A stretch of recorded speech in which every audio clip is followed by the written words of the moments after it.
The diner on Route 9 smelled like burnt coffee and bacon grease, and nobody there knew her real name. They called her Sam. Just Sam. Quiet Sam, who never spilled a drink, who moved through the tables like she was trying not to be seen. Her hands didn't shake. Not once. Not even when the coffee pot was too full and too hot.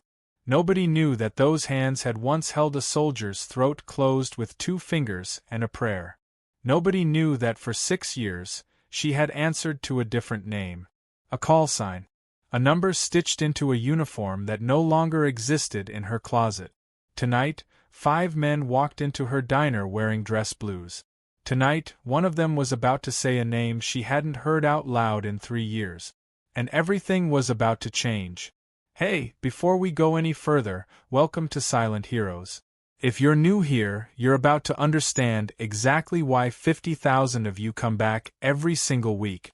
Drop a comment and tell me where you're watching from tonight, and if you've ever worked a job where nobody knew who you really were, hit that subscribe button right now. Okay, back to Sam. The diner sat on the edge of a town called Millbrook, the kind of place where the gas station closed at 9 and the diner was the only light left burning after that. Sam had picked it on purpose. Small towns didn't ask questions. Small towns had short memories and long winters, and that suited her fine. She was 29 years old, though the lines at the corners of her eyes made people guess older. Her hair was cut short, unfashionably so, tucked under a faded green ball cap that never came off, even indoors. There was a scar along her left forearm, thin and pale, shaped almost like a lightning bolt, and when customers asked about it she always gave the same answer. Kitchen accident. It wasn't a kitchen accident.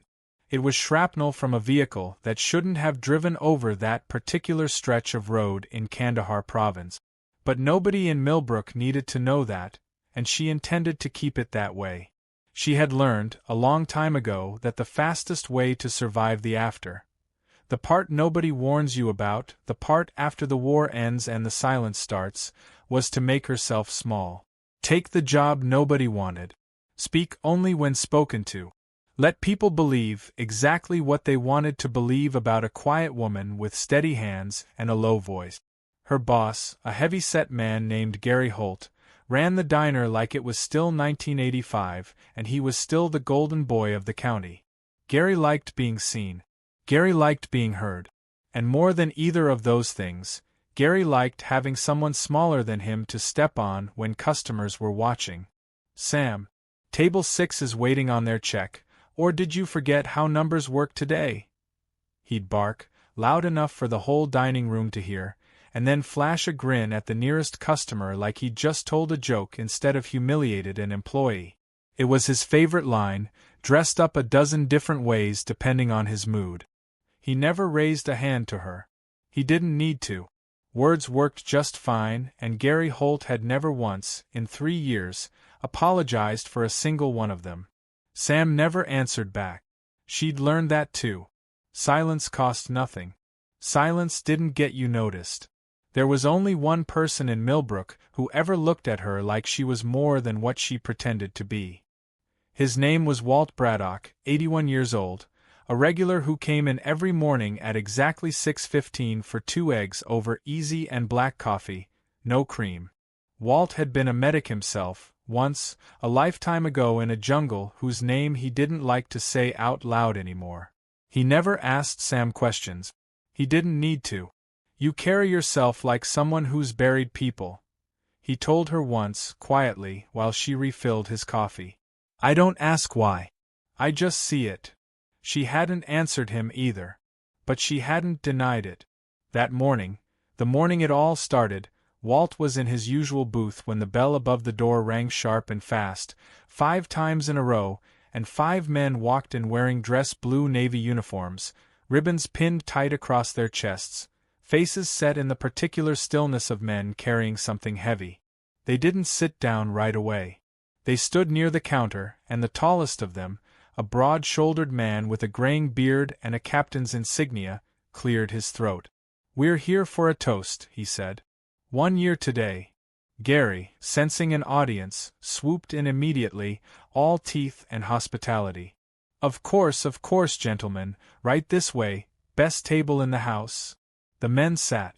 Sam approached with water glasses, her footsteps quiet, her eyes down, doing exactly what she always did, disappearing in plain sight.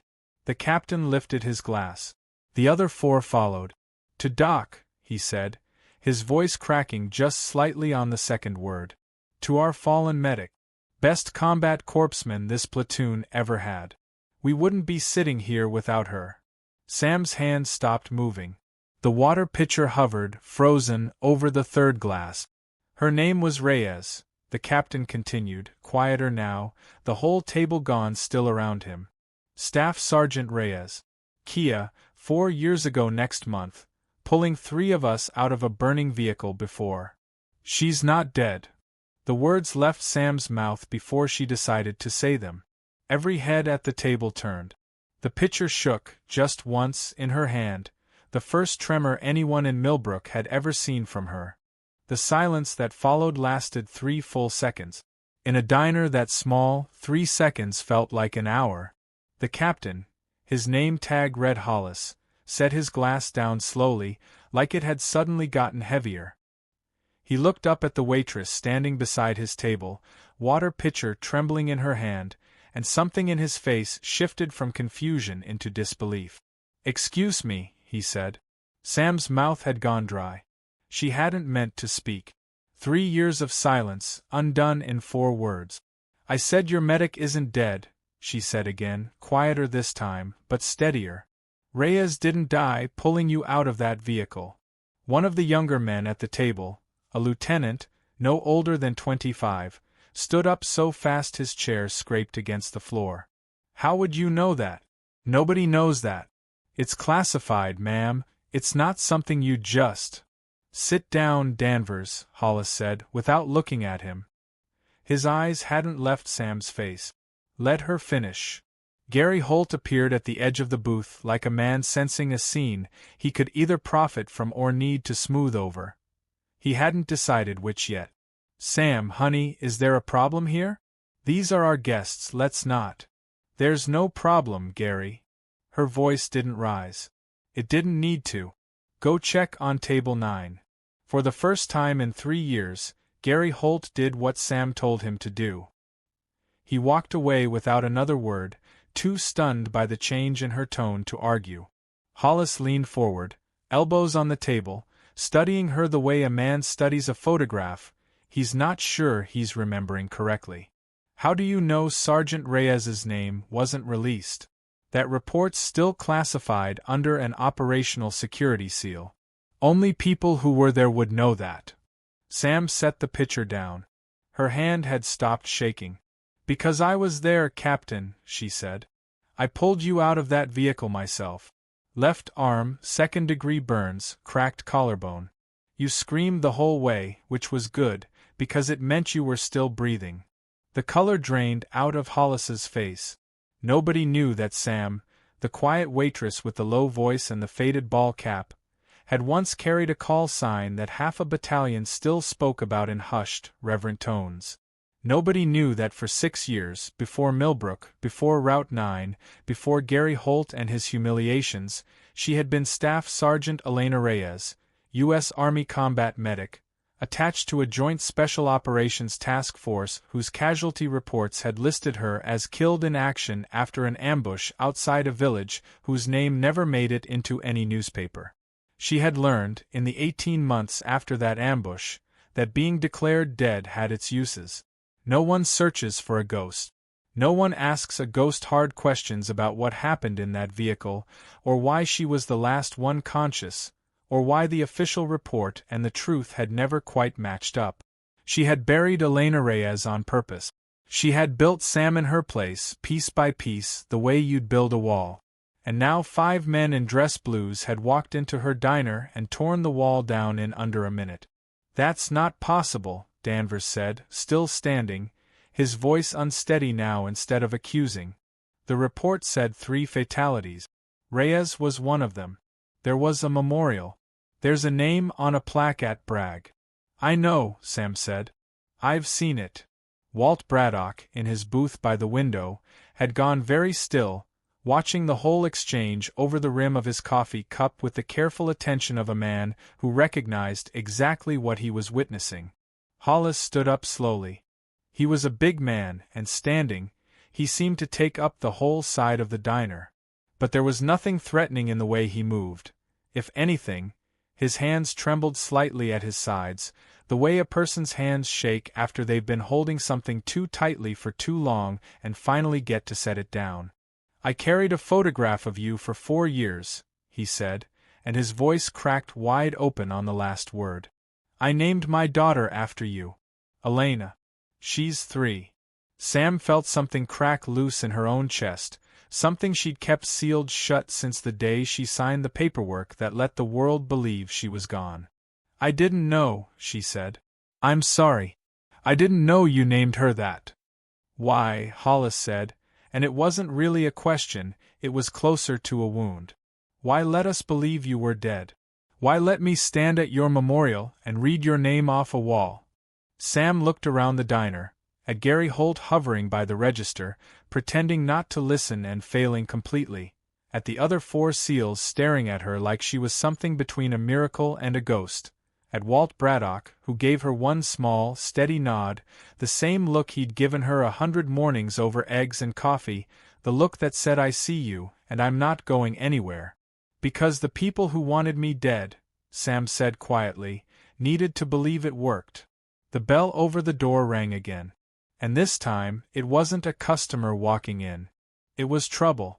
The man who walked through the door wore a gray suit that fit too well for Millbrook, the kind of suit that belonged in a city, not a diner where the specials board still had a coffee stain from 2019.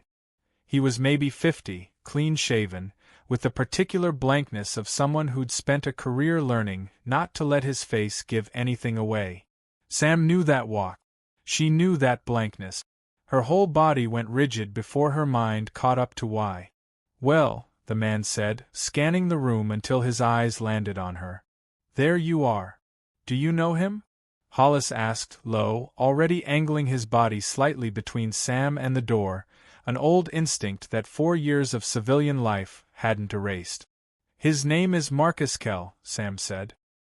"He works for a private contractor called Ashcroft Dynamic. Or he did, 3 years ago." Kell smiled, the kind of smile that didn't reach anywhere near his eyes. "Still do, actually. And you, Sergeant, or is it just Sam now, you've caused quite a bit of paperwork by turning up alive." Gary Holt, still hovering near the register, finally found his footing again in the one language he understood: authority. "Sir, if you're not a paying customer, I'm going to have to ask you to." "Sit down," 4 SEALs said, almost in unison, and Gary sat. Kell didn't come any closer. He stood near the door, hands loose at his sides, the posture of a man who wasn't planning to start anything today, but wanted everyone in the room to understand that he could, if he decided it was necessary. "For what it's worth," he said, looking at Sam, "the report was supposed to protect you. Ashcroft's trial run in that province wasn't exactly sanctioned through the channels people think it was. A dead medic doesn't get subpoenaed. A dead medic doesn't testify. A dead medic doesn't get to name the man who left 3 of my patients unstabilized so his contract wouldn't miss its deadline," Sam said. The diner went dead silent. Nobody knew that 6 years ago, before the ambush, before the vehicle, before any of it, Elena Reyes had been the only person in that operational theater willing to file a formal complaint against a defense contractor cutting corners on medical protocol to save money and hit performance benchmarks. Nobody knew that the ambush that supposedly killed her had happened less than 11 days after that complaint went up the chain. Nobody had ever officially connected those two facts. Sam had spent 3 years making sure nobody ever would, by disappearing so completely that connecting them became impossible. Kell's easy expression finally slipped, just slightly. "That complaint was buried. Sealed. There's no record of it existing." "I kept a copy," Sam said. For the first time since he'd walked in, Marcus Kell looked less like a man delivering a warning and more like a man realizing the ground under him wasn't as solid as he'd assumed. That's a felony-level information security violation, he said, but there was less certainty in it now. So is falsifying a combat casualty report to cover up negligent contractor deaths, Sam said. I've had 3 years to think about which one of us has more to lose if this conversation keeps going in a diner full of witnesses. Hollis stood up fully now, squaring his shoulders, every inch the captain again. Mr. Kell, is it? These men at this table are active duty and retired special operations personnel who just watched their medic, the woman on our unit's memorial wall, get threatened in a diner in broad daylight. I'd think very carefully about your next sentence. Kell's jaw tightened. He looked at Sam one more time, and something almost like respect flickered behind the blankness. You should have stayed dead, he said. It was working. Not for me, Sam said. He left without another word, the bell over the door ringing once, sharp, behind him, and through the front window they all watched a black sedan pull away from the curb far too smoothly for a man who'd just been outmaneuvered by a waitress and 5 sailors. Gary Holt exhaled loudly, like he'd been holding his breath the entire time, though he clearly hadn't understood most of what had just happened. Okay, that was... Sam, you and I are going to need to have a serious talk about... Not now, Gary, Walt Braddock said, standing up from his booth for the first time all morning, his cane tapping once against the floor. He walked over slowly and stood beside Sam, an old man in a flannel shirt standing shoulder to shoulder with a woman half his age, and something about the gesture made the whole diner go quiet again, differently this time. Gentler. I told you I could see it, Walt said to her, quiet enough that it was just for her. Didn't know it'd be this good. Sam almost laughed. Came out more like a breath. Hollis stepped closer, his voice thick. Elena. Or Sam, whatever you want me to call you. Whatever name keeps you safe. That man is going to come back. People like that don't lose gracefully. I know, Sam said. Then let us help you, Hollis said. You didn't let us leave you behind that day. Don't ask us to leave you behind now. Outside, the black sedan idled at the corner of Route 9, not quite out of sight. Inside, 5 SEALs and 1 old man stood around a woman the world had buried once already, and for the first time in 3 years, Sam didn't feel like disappearing. She felt like fighting. By 6 o'clock that evening, Millbrook had a new rumor circulating faster than the diner's coffee refills. Something about Navy men in dress blues, something about a waitress who wasn't who she said she was, something about a man in a gray suit who'd peeled out of the parking lot like he was late for a war. Sam heard 3 different versions of it before her shift ended. None of them were close to true. All of them were, in their own way, dangerous. She'd learned a long time ago that a secret only stayed a secret as long as nobody had a reason to look closer. Now half the town had a reason. Gary Holt cornered her by the walk-in fridge at closing, arms crossed, his usual bluster dialed down into something closer to nervousness. You want to explain to me what the hell that was? Because in 3 years you've never said more than 10 words to me at a time, and today you're threatening federal contractors in my dining room. He's not federal, Sam said, stacking crates. He's private. There's a difference, and it matters. That's not the point, Sam. Gary ran a hand over his face. The point is I've got a business to run, and I don't need trouble finding its way to my door because you decided today was the day to stop hiding. Something in her chest went very still and very cold. I didn't decide anything, Gary, she said. A man walked into your diner and threatened me. I responded. That's not the same thing. Well, whatever it is, I need you to keep it out of my restaurant. He turned to walk away, then stopped, and delivered the line he always delivered when he wanted the last word, the line she'd heard 100 times in 3 years, the one that used to make her shrink a little smaller every time. You're lucky I even hired someone like you in the first place. Old Sam would have said nothing. Old Sam would have nodded and gone back to the crates. Someone like me, Sam repeated, and she straightened up fully, meeting his eyes for the first time in 3 years without looking away. You mean someone who's saved more lives in a single night than you've clocked hours running this place. You've spent 3 years humiliating me in front of customers because it made you feel bigger, Gary. It didn't. It just meant you never once bothered to find out who was standing in front of you. Gary opened his mouth. Nothing came out. She walked past him without waiting for a response, out into the parking lot, where Hollis and the other 4 SEALs were waiting by 2 rented trucks, along with Walt, who'd insisted on staying despite his knees protesting the whole thing. We need to talk about tonight, Hollis said. Kel doesn't strike me as a man who makes idle visits. He came to assess something. Probably whether you were still a threat, or whether you'd stay quiet the way you have for 3 years. He got his answer, Sam said. Then we don't leave you alone tonight, Danvers said. None of us fly out until tomorrow evening. We can stay close. Sam almost argued.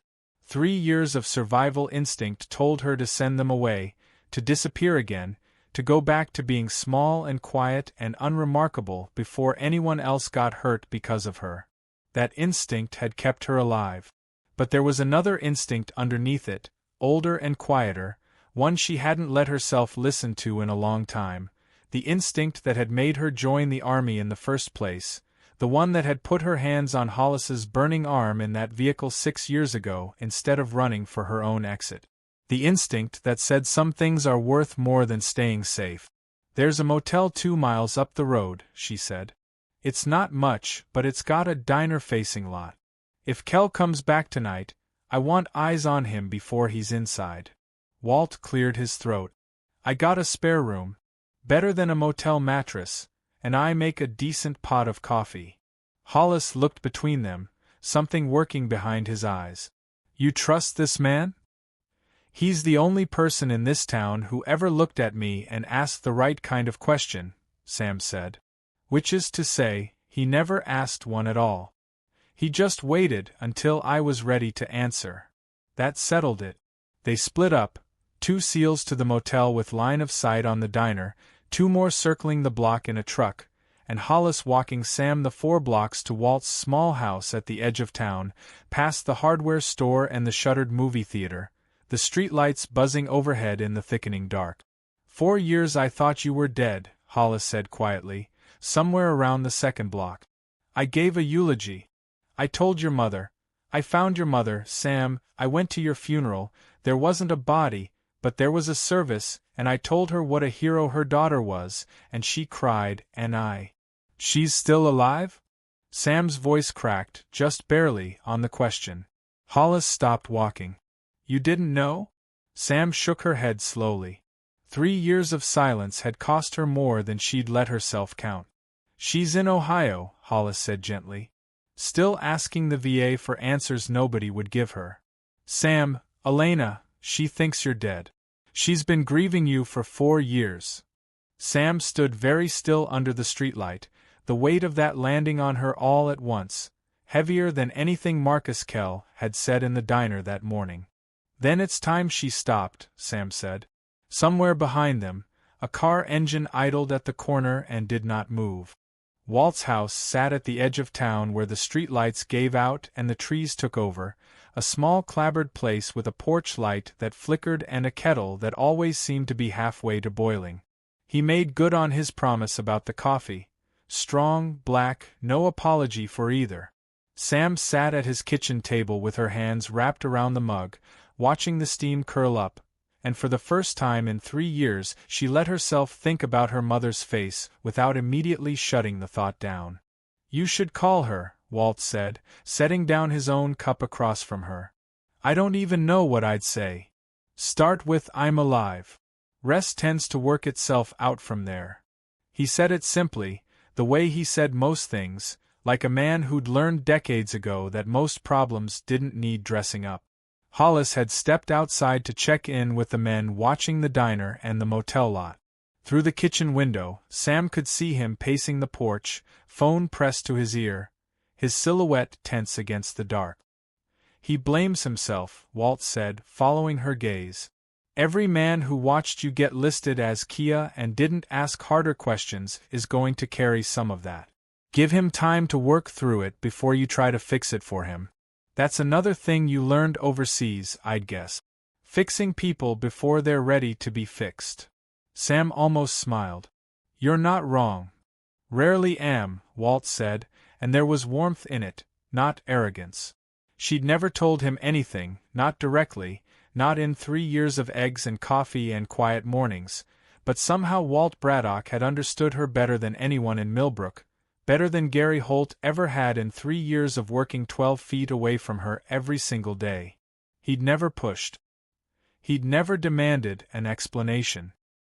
He'd simply left the door open and waited, the way you wait for a wounded animal to decide on its own that it's safe to come closer. Why'd you stay in this town, Walt? She asked. Man like you, could have settled anywhere. Same reason you did, I'd expect. He turned his coffee cup slowly on the table, not quite meeting her eyes. After the jungle, I needed somewhere quiet enough to hear myself think again. Somewhere nobody expected anything from me except 2 eggs, over easy, every morning at 6:15. He looked up. Didn't expect I'd end up sharing a diner counter with someone carrying the exact same kind of weight. Guess some things find each other. The porch door creaked. Hollis stepped back inside, his face tighter than it had been 10 minutes earlier. That was Danvers, he said. The sedan came back, parked across from the diner for about 6 minutes, then left again. No plates visible. He got a partial description of the driver, and it wasn't Kell. Sam's stomach tightened. How many? 2 men this time. Danvers said they didn't get out of the car. Just watched, then drove off toward the highway.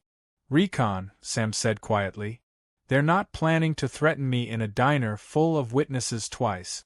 Next time it won't be a conversation. Walt's jaw set, and for a moment the 81-year-old man at the table looked 20 years younger, some old hardness surfacing that Millbrook had never seen from him. Then we don't wait around for next time. Hollis pulled out a chair and sat, leaning forward, elbows on the table, all business now. Kell said the report was protecting you. That means whoever's actually running this, whoever Ashcroft answers to, decided keeping you dead was cheaper and safer than dealing with a live witness who could sink their contract. But you turning up alive on video, in front of 5 active and retired SEALs in a public place, he shook his head. That's not something they can quietly clean up anymore. Too many people saw it. Too many people know your name now. Which means they'll move fast, Sam said, before it spreads any further. Which means we need to get ahead of them, Hollis said. There's a JAG officer I trust, worked with him on 2 deployment. If we can get him your sealed complaint tonight, get it into an official record before Kell's people can bury it a second time, this stops being your word against theirs. It becomes evidence. I don't have a copy anymore, Sam admitted. I destroyed the physical one 3 years ago. Too dangerous to carry. Did you memorize it? Walt asked. Sam met his eyes. Every line. For the first time since she'd learned her mother believed her dead, something like resolve settled over her face, steady and cold and clear. Then let's put it back on paper, she said. Tonight. Outside, far off toward the highway, headlights swept briefly across the dark tree line and disappeared.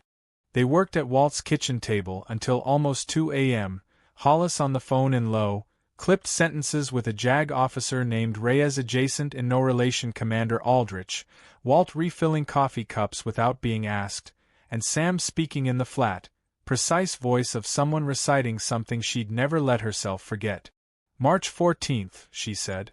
I filed the complaint through the Medical Liaison Office at Forward Operating Base Kestrel. Subject: Ashcroft Dynamics Field Contractor Negligence, specifically regarding expired blood products and unqualified personnel administering 4 medications to cut costs on their staffing contract. I named 3 incidents. 2 patients survived with complications. 1 did not. Hollis's pen didn't stop moving. 11 days later, Sam continued, my unit was moved through a route that hadn't been cleared by standard protocol. Ashcroft held the contract for route security assessments in that sector. I didn't understand the connection until almost a year afterward, when I got access to redacted movement logs during my own recovery. By then, everyone had already been told I was dead. You didn't correct it, Walt said, not a question, just laying the fact on the table between them. I was in a hospital in Germany with 2 broken ribs, a fractured skull, and no memory of the 6 hours before the ambush, Sam said. By the time I could think straight, I had a visit from a man in a gray suit, younger then, but the same company, who explained to me, very politely, that my complaint had already been quietly closed due to insufficient evidence, and that my continued existence complicated an ongoing federal review. He suggested, strongly, that a woman who'd already been reported dead had a rare opportunity most people never get. To disappear, Hollis said. To disappear, Sam confirmed. So I did.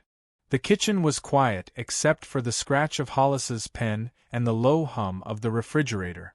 Outside, the night had gone still, no more headlights sweeping the tree line, though nobody in that kitchen believed for a second that meant they were safe. Around 2:15, Hollis set the pen down and read back what he'd written, cross-checking every detail against what Sam remembered, tightening dates, confirming names. Aldrich says if this checks out, and it will, because you're giving him specifics only someone who was actually there could know, he can have it filed with the Inspector General's office by 0900. That starts a federal clock. Once it's filed, burying it becomes a lot harder than making one waitress disappear. It also makes me a much bigger problem for them, Sam said. A live witness is dangerous. A live witness who's just triggered a federal inquiry is a 5-alarm fire. Then we don't let you sit alone in a diner tomorrow morning, Danvers said, having let himself in 20 minutes earlier, his own report from the motel stakeout delivered in low, tired sentences. Nothing further, no sign of the sedan since midnight, but no sense of safety either. We rotate. Someone's on you every hour until Aldrich confirms the filing's gone through. Sam wanted to argue. 3 years of instinct told her to send them all home, to handle this the way she'd handled everything since the ambush, alone, quiet, small. But she looked around the table at Hollis, at Danvers, at Walt, all of them worn thin with exhaustion and still there, still choosing to stay, and she understood something she'd forgotten somewhere in 3 years of disappearing. She didn't have to do this alone. She never had to. Okay, she said. Rotate. By 6 o'clock the next morning, Sam was back behind the counter at the diner, apron tied, ball cap pulled low, the same disguise, the same posture, the same practiced smallness. But something had shifted underneath it, something that showed in the way she held her shoulders, the way her eyes tracked the door now instead of avoiding it. Gary Holt arrived at 6:45, took one look at the 2 SEALs sitting quietly in a corner booth nursing coffee. They clearly weren't drinking for the coffee, and something in his face flickered between annoyance and, for the first time, uncertainty. They still here? He asked Sam. They'll be here a while, Sam said, and didn't elaborate. At 8:52, Sam's phone buzzed in her apron pocket. A single text from Hollis, 4 words long. Filed. It's official now. Sam exhaled, a long breath she felt like she'd been holding for 3 years. At 8:54, the diner's front window shattered.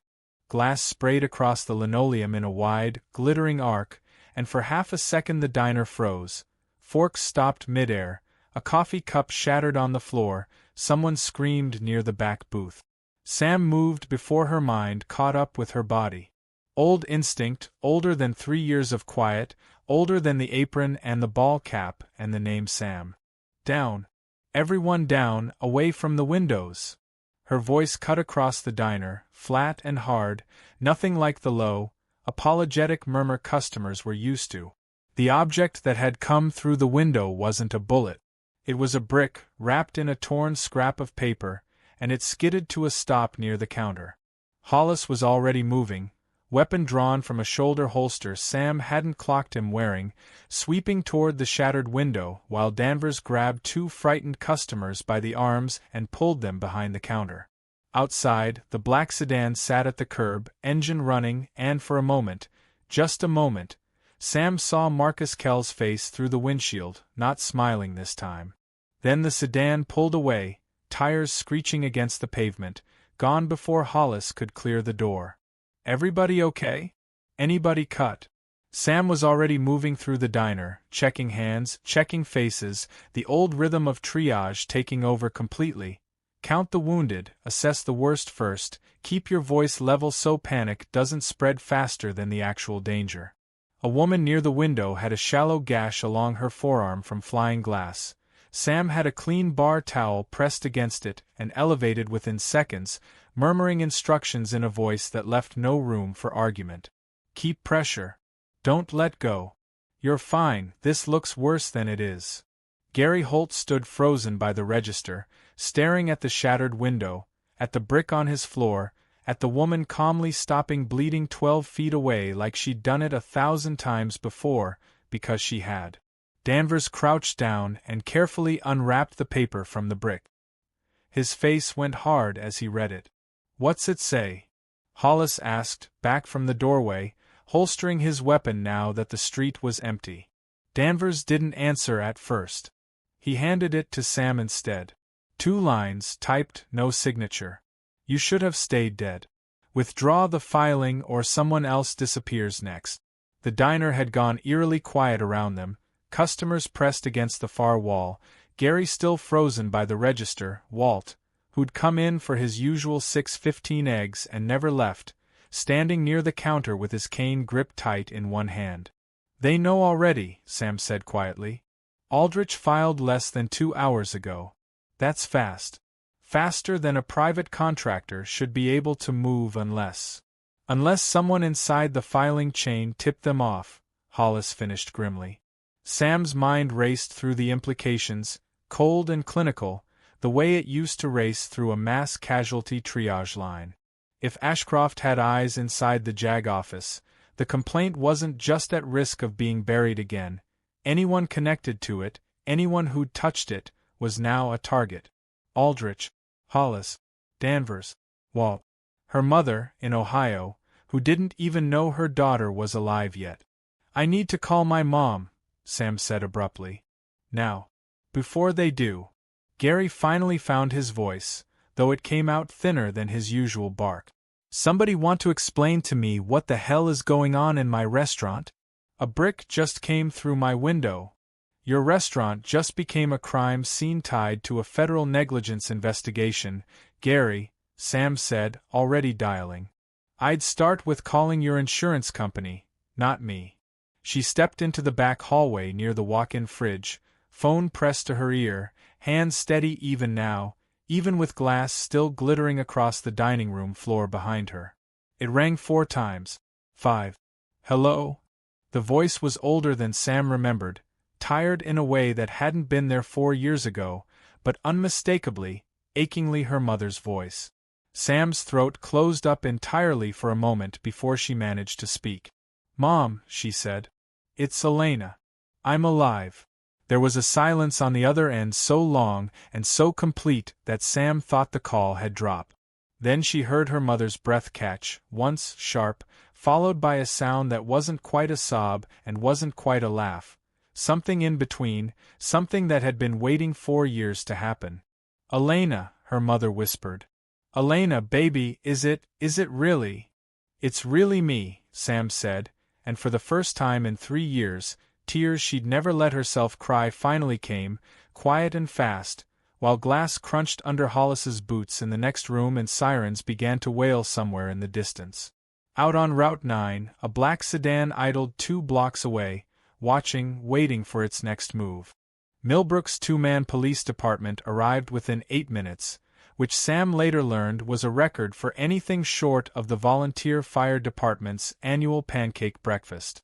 Officer Dale Pruitt, 30-something and clearly out of his depth, took one look at the shattered window, the brick, the note, and the presence of 4 armed, uniformed Navy SEALs standing in a small-town diner, and made the wise decision to call the county sheriff before writing a single line in his notepad. By the time the sheriff arrived, so had someone else. A black government sedan, this one legitimate, with federal plates, and a woman in a dark suit who introduced herself as Special Agent Priya Chandrasekhar, FBI, White Collar Crimes Division. Commander Aldrich called this in the moment the filing hit his desk, she told Sam, standing amid the broken glass with a notepad of her own. A threat against a federal whistleblower less than 2 hours after filing isn't a coincidence, Ms. Reyes. It's a confession. Hearing her real name spoken aloud by a stranger, matter-of-factly, without flinching, without treating it like a secret, Sam felt something unclench in her chest that had been clenched for 3 years straight. "There's a leak somewhere in the filing chain," Sam said. "They knew within 2 hours." "We're already looking at that," Chandrasekhar said. "In the meantime, I need everything you remember. Every date, every name, every incident. And I need you somewhere secure while we run this down." This just became bigger than a diner window. Gary Holt, hovering near the register with a broom he hadn't used once, finally worked up the nerve to interject. "Excuse me, Agent, is it? This is still my place of business, and I've got a right to know if my employee is bringing federal investigations and vandalism into my restaurant." Chandrasekhar turned to him with the particular patience of someone who dealt with irrelevant men interrupting important conversations on a near-daily basis. "Sir, your employee is a decorated combat medic who was falsely reported dead to cover up a federal contractor's negligent homicide. I'd suggest reconsidering how you've apparently been treating her." Gary's mouth opened. Nothing came out. For the second time in 2 days, he had absolutely no response ready. Walt, still standing near the counter with his cane, allowed himself a small, satisfied smile. Chandrasekhar arranged for Sam and Walt to be moved to a secure hotel 40 minutes away under federal protection, with Hollis and his men providing an additional layer nobody in Ashcroft's chain of command would be foolish enough to test twice. The diner closed for repairs. Millbrook's rumor mill, already working overtime, kicked into a gear nobody had seen it reach before. That evening, in a hotel conference room that smelled like carpet cleaner and stale coffee, Sam sat across from Chandrasekhar and gave a full statement. Every detail of the complaint, the ambush, the visit from Kell's predecessor, the 3 years of disappearing.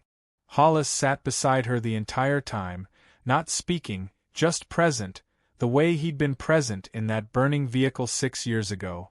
"There's something else," Chandrasekhar said, near the end, sliding a folder across the table. "We've been quietly looking at Ashcroft Dynamics for 18 months already. A different case, unrelated contract fraud allegations out of a different theater. Your complaint isn't an isolated incident. It's a pattern. You may be the piece that finally makes the whole thing prosecutable." Sam opened the folder.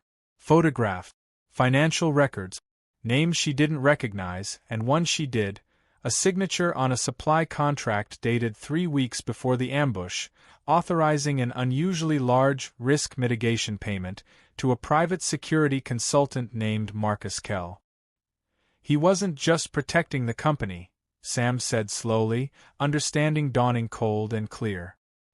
"He was paid personally to make sure nobody connected the negligence to the ambush. This was never about protecting Ashcroft's reputation. It was about protecting Kell's payout." "That's our working theory," Chandrasekhar confirmed. "And it means Kell has more to lose than his employer does. Desperate men make mistakes, Ms. Reyes. We're counting on him making one." That mistake came faster than anyone expected. At 11:47 that night, Sam's phone rang. Unknown number. She answered on the third ring. "You had a chance to disappear quietly," Marcus Kell's voice said, low and tight, none of the smooth confidence from the diner left in it. "You should have taken it." "Where are you, Marcus?" Sam asked, keeping her voice level, nodding once at Hollis, who was already reaching for his own phone to alert Chandrasekhar's team. "Closer than you think," Kell said. "And I've got someone here who'd very much like to say hello." There was a pause, a shuffling sound, and then a voice Sam hadn't heard in over a decade, older now, frightened, unmistakable. "Elena." Sam's blood went cold. It was her mother. "Mom." Sam's voice came out cracked and razor-thin. Mom, are you hurt? Where are you? I don't know, honey, I don't know. There were two men, they said they were from your unit, they said they'd take me to you, and then… Her mother's voice broke off into a muffled sound, like a hand had been placed over the phone. Kel's voice returned, calm again now, the panic Sam had heard a moment ago folded back under a thin layer of control. She's fine. For now. I need you to call Agent Chandrasekhar off, Elena. I need the filing withdrawn. Tonight. Hollis was already up, phone pressed to his ear, speaking low and urgent to Chandrasekhar's team. Danvers had moved to the window, scanning the parking lot below. Walt sat very still in the corner chair, his knuckles white around the head of his cane. You touch her, and there's no version of this where you walk away from it, Sam said, and her voice had dropped into the flat, controlled register she hadn't used since the last time she'd stood over a dying man in the dark, keeping her hands steady when everything in her wanted to shake. Not with the FBI already building a case. Not with 3 years of evidence about to become public record. Taking a hostage doesn't bury this, Marcus. It just adds kidnapping to what's already coming for you. Maybe, Kel said. Or maybe it buys me enough time to disappear the way you did. I'm not above learning from a good example. Where? Sam said again, sharper now. Where are you? A long pause. Then, quietly, almost too quiet to catch, the old grain elevator. Off County Road 12. You've got 40 minutes. Alone. Bring anyone else, and I stop being reasonable. The line went dead. Hollis lowered his own phone, face grim. Chandrasekhar's team is 50 minutes out, there's a jurisdiction snag, they need county backup before they can move on federal authority out here. 50 minutes, Sam. He gave you 40. Then we don't wait for them, Sam said, already moving toward the door, pulling on her jacket, her mind narrowing down into the same cold, clear focus that had once kept a bleeding captain alive in a burning vehicle. I'm not losing her because of paperwork timing. You're not going alone, Hollis said, falling into step behind her. He said alone. He also tried to kill you with a threatening note wrapped around a brick, Danvers said, already checking a sidearm at his hip. Forgive us if we don't take him at his word. Walt stood, slower than the others but no less determined. I'm coming too. Walt. I've been sitting in that diner for 3 years watching you carry something heavy enough to break most people, and you never once asked for help, Walt said, his voice steady despite the tremor in his hands. I'm not about to let you walk into a grain elevator alone just because some coward with a payout to protect wants a private conversation. You don't do this by yourself anymore, Sam. That ends tonight. There wasn't time to argue. There wasn't time for anything except moving fast, the 5 of them splitting into 2 vehicles, Hollis on the phone the entire drive relaying their position to Chandrasekhar's team, urging them to move faster, cut every corner the jurisdiction allowed. The old grain elevator off County Road 12 rose up out of the dark like a broken tooth against the night sky, rusted and long abandoned, the kind of place nobody in Millbrook had reason to visit anymore. A single light burned in a second-story window. Stay back until I signal, Sam told them, her hand already steady on the door handle, no tremor left in it at all, the physical tell she'd carried for 3 years, the lowered gaze, the careful smallness, all of it gone now, burned away by the same fire that had once made her the best combat medic in her unit. I know how to talk him down. I've done it before, with men holding a lot more than he is. She stepped out into the dark alone, walking toward the grain elevator's rusted door, her mother's frightened voice still echoing in her ears, her hands steadier than they'd been in 3 years. Behind her, 4 SEALs and 1 old man watched, weapons ready, waiting for the signal. Inside, Marcus Kell waited too, and he was not alone. The grain elevator smelled like rust and old dust, decades of grain long since cleared out, moonlight cutting thin silver lines through gaps in the corrugated walls.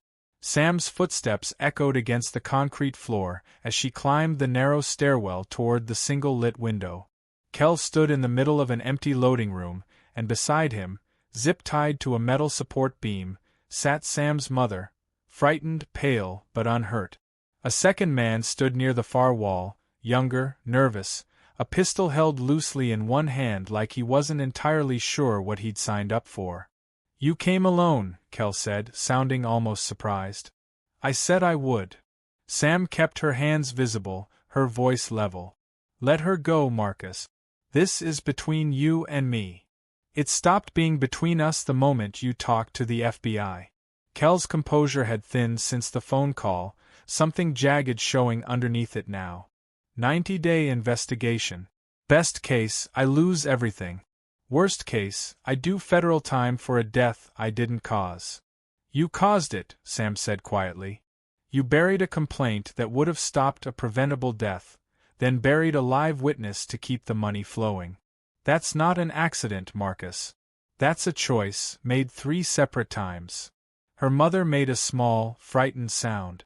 Sam's eyes flicked to her, steady, reassuring, before returning to Kel. "I need the filing withdrawn," Kel said.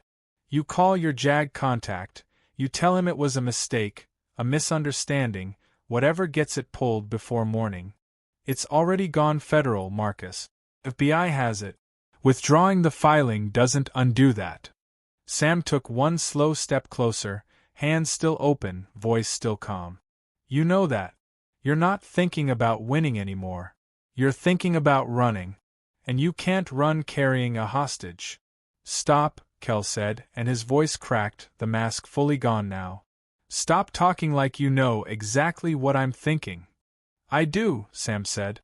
"I've spent 3 years thinking exactly the way you're thinking right now. Wondering if disappearing solves anything. It doesn't, Marcus. It just delays the moment you have to face what you did." Somewhere below, a floorboard creaked. The younger man's head snapped toward the sound, his pistol swinging with it, and in that half-second of distraction Sam moved, fast and precise, closing the distance and driving her palm into his wrist. The pistol clattered to the concrete. Kel lunged for it at the same moment Hollis burst through the stairwell door, weapon raised, 4 other silhouettes fanning out behind him. "Federal agents inbound, Marcus," Hollis said. "It's over." Kel froze, hand inches from the fallen pistol, and for a long moment nobody in that room moved. Then, slowly, his shoulders sagged and he stepped back, hands raised. "Cut her loose," Sam said, already crossing to her mother, kneeling, working the zip tie free with steady fingers while her mother sobbed and gripped her arm like she'd never let go again. "I thought I lost you," her mother whispered. 4 years, Elena. 4 years I grieved you." "I know, Mom." Sam pressed her forehead briefly to her mother's. "I'm sorry. I'm done disappearing. I promise you that."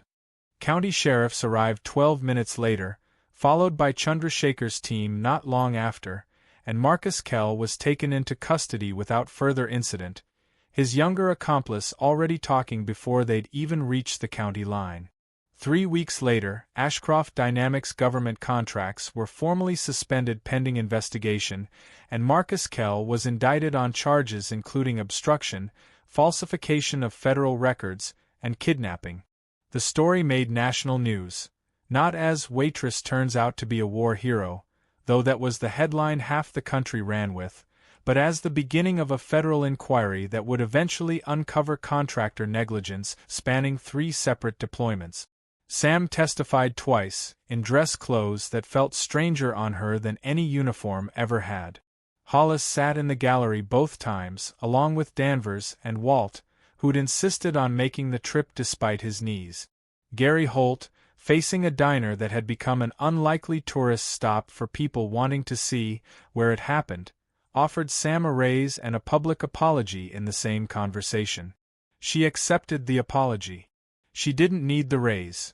The Army had reinstated her benefits, backdated, and Hollis's old command had already reached out about a new program.